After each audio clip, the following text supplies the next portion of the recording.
Hey guys, I'm Zach and welcome back to Bear Mountain Builds. Now this motion sensitive inflating Halloween ghost has been a lot of fun, and with Halloween coming up, I thought you might want to build one yourselves.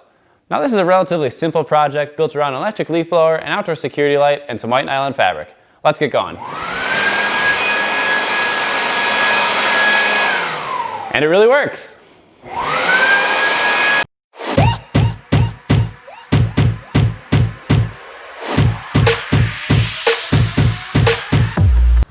So the first thing I'm going to do is cut out a saddle to hold the leaf blower in the box. You don't really need a saddle since you could probably get away with using some blocks and zip ties, but I'm an engineer and I like to over-engineer. So I made this stencil to fit the leaf blower linked in the description exactly.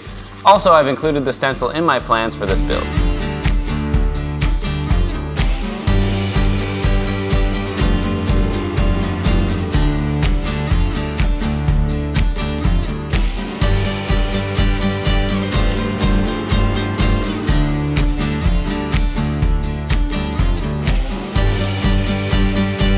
So with the saddle made, I'm now going to start building the box around the blower, and I'm going to start off by cutting a hole for the blower intake so that way it can still pull air while inside of the box.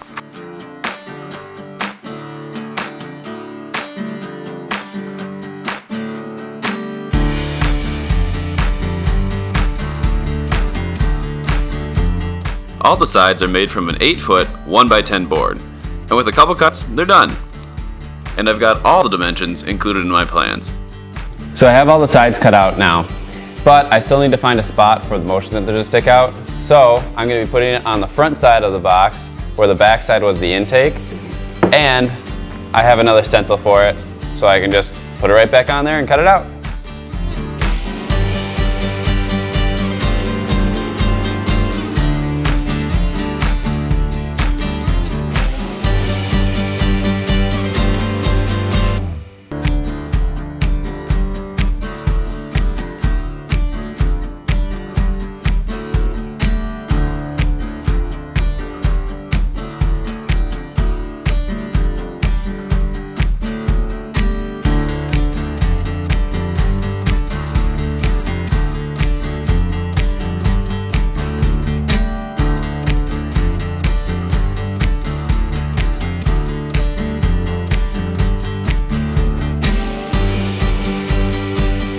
I made the bottom out of some leftover 3/4 inch plywood.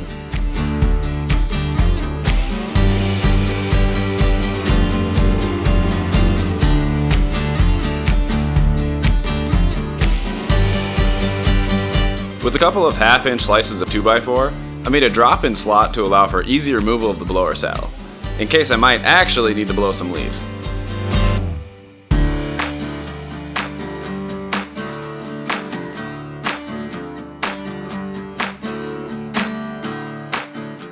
Alright, so the box is mainly finished. It's time to start working on our wiring. You're going to want to take your power cable and cut it in half, and then you're going to be trying to keep your male end as long as possible while keeping the female end about 1 to 2 feet long. Now you're going to feed in your male end through the side of your box.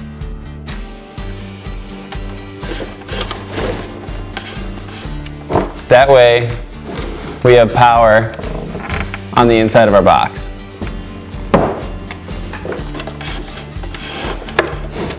First off, you're going to want to take off all of your caps inside so that way each of your wires is an individual.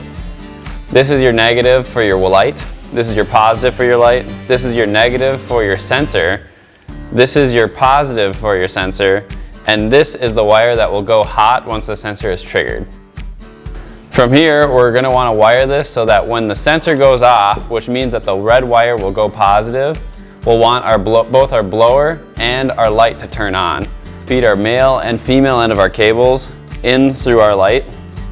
This way all of our wiring will be inside of our light switch here. So you're going to be wiring the hot wire from our sensor into the positive for our light, along with wiring it into the positive for our female end of our cable. So we can put all 3 of these together with a cap.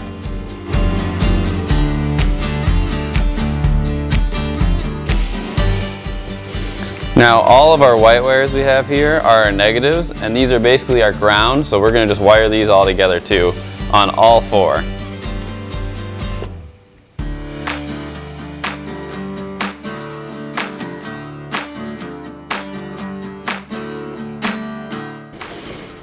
And then finally, we're going to give our sensor power, which will then also power our light and blower, by wiring in the black wire from our male end of our power cables.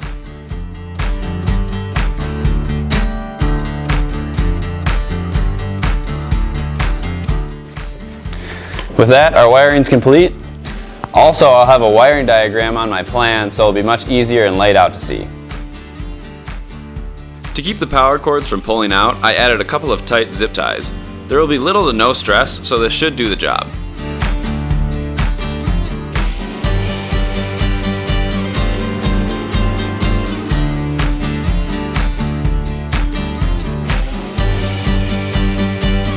Then I attach the light assembly to this board. It tucks the wiring safely away and mounts the sensors perfectly in the box.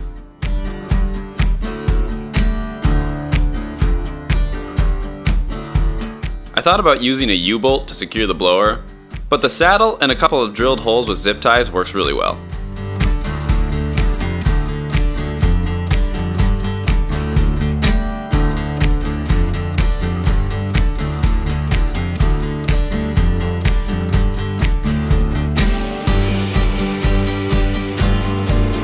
One last zip tie to prevent the power cable from pulling out, and with that, the inside of the box is done.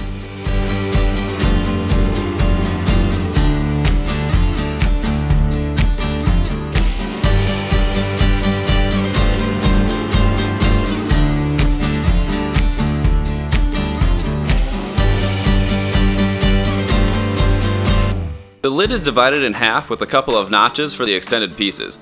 It's important to note that the box is designed to keep small fingers safe, but it is by no means waterproof. So if it starts to rain, unplug it and bring it inside. By the way, I'm using a 150 watt LED floodlight.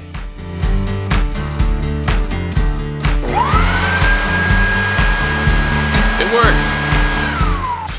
Hey guys, new day, new haircut. Last night got a little bit late, but we finished up the box, so we're moving on to the Ghost. Now I'm going to be making my Ghost out of ripstop nylon, which is just a lightweight cloth, so it'll be perfect for the Ghost.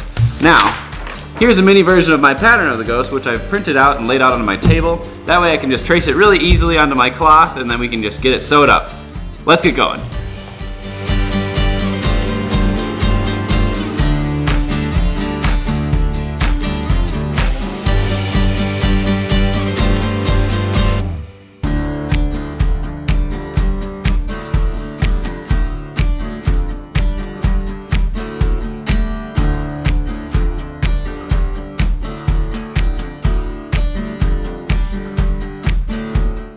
It's time to do some sewing. Now, I am by no means a professional sewer, but I don't know anybody who can sew, so I'm all I got. Now all you're doing is doing some straight lines, so it's not too bad. Let's get to it.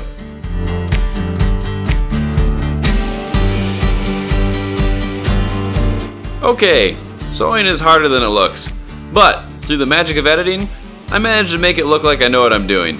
Honestly, I prefer a table saw.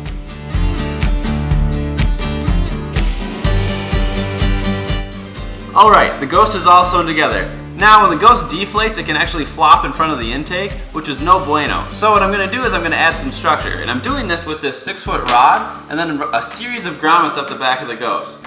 That way it will go up and down, kind of like a flag on a pole.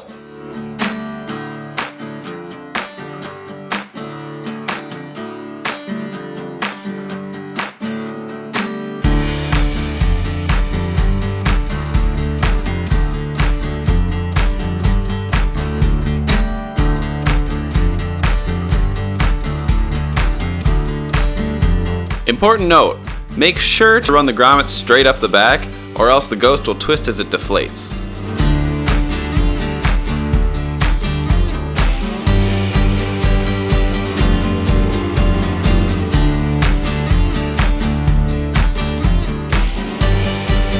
So the Ghost still needs to be mounted to the top of the box, which means it needs some sort of structure to mount to.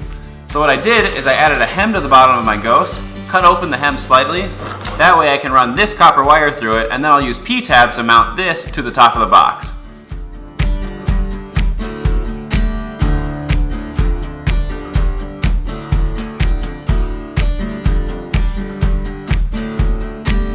Alright, this Ghost needs a spooky face. So So I'm going to be using this pattern and cut it out of this black heat transfer vinyl. It'll give it a cool opaque look. Let's get going.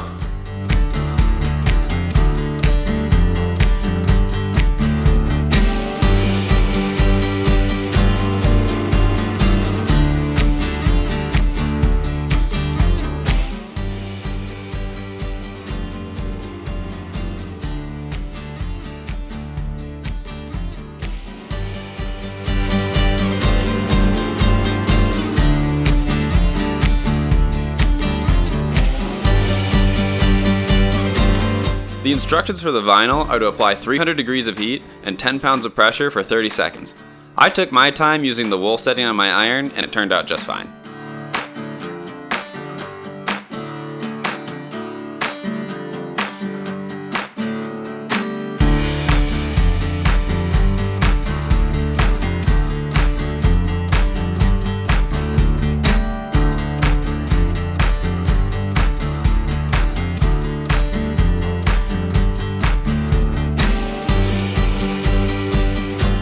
After a little touch up on the edges, the face was good to go and I'm really pleased with how it turned out.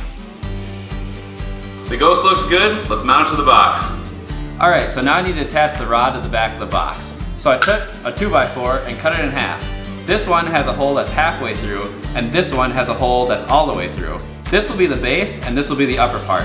They'll attach on like this with screws and then you can just drop a rod in.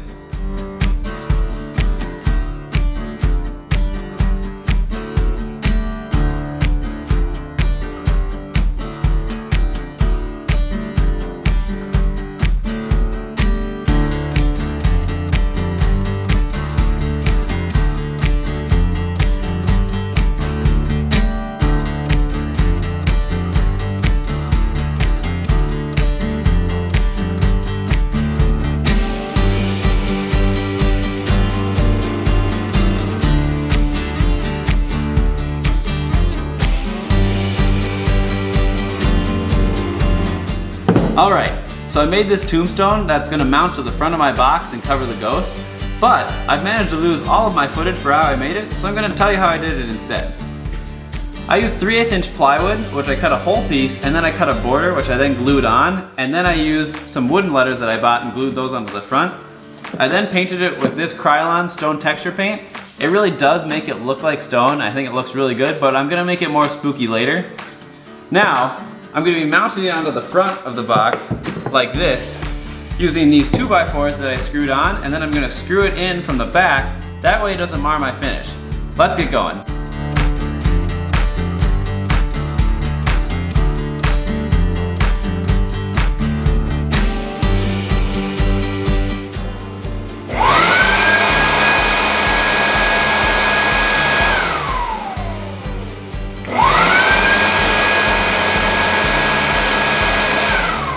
Alright, I got the ghost set on a 4-second timer. It seems to be working really well. Let's spooky it up and take it outside.